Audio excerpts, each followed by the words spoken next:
हिंद प्यारे बच्चों, स्वागत है आपका आपके अपने परिवार भारत वर्ष क्लासेस पे। तो प्यारे बच्चों, 9 अक्टूबर 2023 दिन सोमवार को आप सभी का क्लास 8 का सामाजिक विज्ञान और संस्कृत का वीकली टेस्ट लिया जाएगा। और इस वीडियो में हम करेंगे मॉडल सेट 2 को। मैंने आप सभी को मॉडल सेट 1 में भी वेरी इंपॉर्टेंट क्वेश्चन प्रोवाइड किए बच्चा, तो आप उस वीडियो को जरूर देखिएगा। उस वीडियो का लिंक जो है इस वीडियो के डिस्क्रिप्शन में मिल जाएगा। तो हम इस वीडियो में करने वाले हैं सामाजिक विज्ञान के मोस्ट इम्पॉर्टेंट क्वेश्चन, जो कि आपके एग्जाम में यहाँ पे डायरेक्ट पूछे जा सकते हैं। ठीक है बच्चे, चलिए स्टार्ट करते हैं। सबसे पहला प्रश्न पूछा गया है, टीपू सुल्तान किस क्षेत्र पर शासन करते थे? जल्दी से बताइए। यदि आपको उत्तर पता नहीं है तो आप यहाँ पे नोट कर सकते हो। इसका सही विकल्प क्या सा होगा?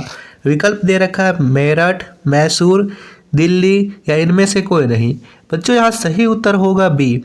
टीपू सुल्तान मैसूर के शासक थे, मैसूर क्षेत्र में वो राज करते थे। बी विकल्प सही होगा।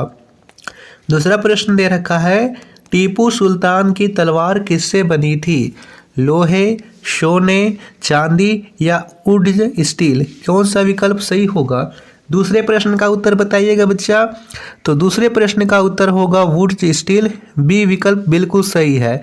दूसरे प्रश्न का उत्तर डी बिल्कुल सही उत्तर है। प्यारे बच्चों, आप लोगों को हमारे द्वारा कराई गई मेहनत, हमारे द्वारा कराए गए प्रश्न उत्तर समझ में आते हैं तो प्लीज़ बच्चा इस वीडियो को लाइक जरूर किया कीजिए और अपने दोस्तों को शेयर जरूर कीजिए। ठीक है।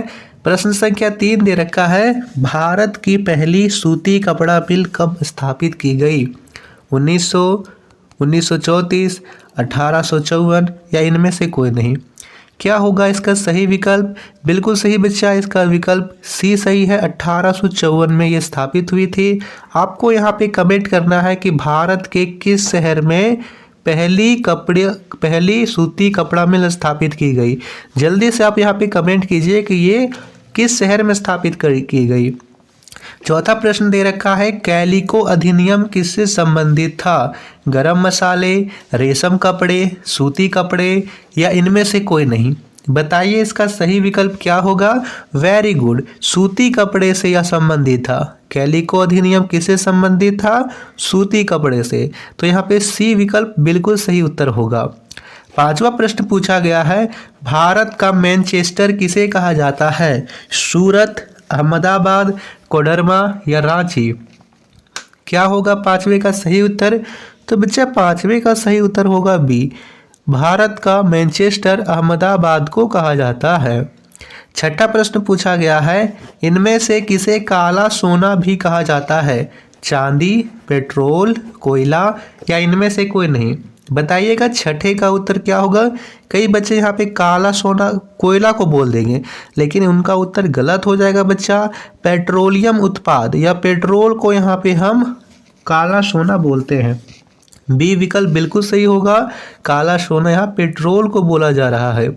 सातवां प्रश्न पूछा गया है, इनमें से कौन ऊर्जा का गैर परंपरागत स्रोत नहीं है? गैर परंपरागत स्रोत क्या होते हैं? तो ऊर्जा के वे स्रोत जो तकनीक के द्वारा उपयोग में नहीं लाए जा सकते, यानी तकनीक आने से पहले भी उनका उपयोग किया जाता था, उसे बोलते थे परंपरागत स्रोत। तो जो गैर परंपरागत नहीं है वो कौन से होंगे? परंपरागत होंगे। या फिर आपसे एक प्रश्न यहाँ पे ये भी पूछा जा सकता है कि इनमें से कौन ऊर्जा का परंपरागत स्रोत है? तो ये भी प्रश्न होगा।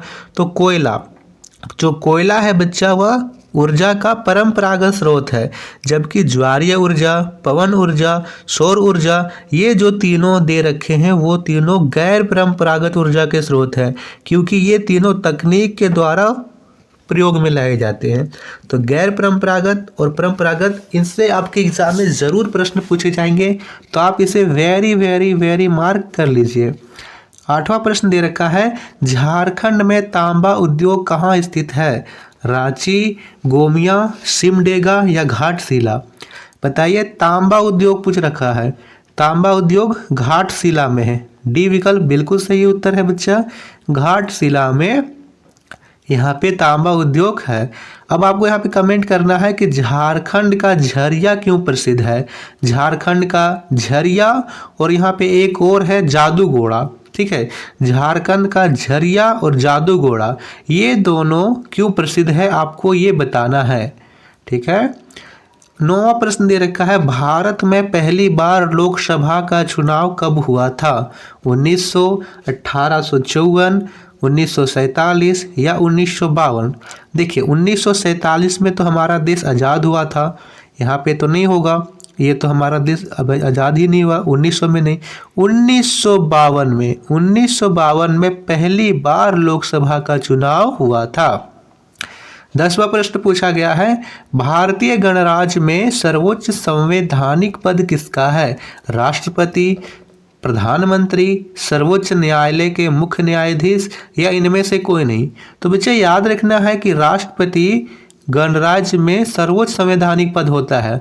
देश का प्रथम नागरिक, तीनों सेनाओं के जो सर्वोच्च होते हैं वो भी राष्ट्रपति ही होते हैं।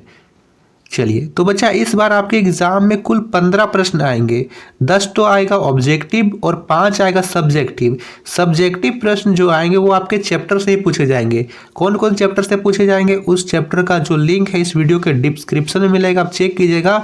और उनमें जितने भी यहाँ पे सब्जेक्टिव क्वेश्चन आपको अच्छे से लिख लेना है और अच्छे से ध्यान में रखना है।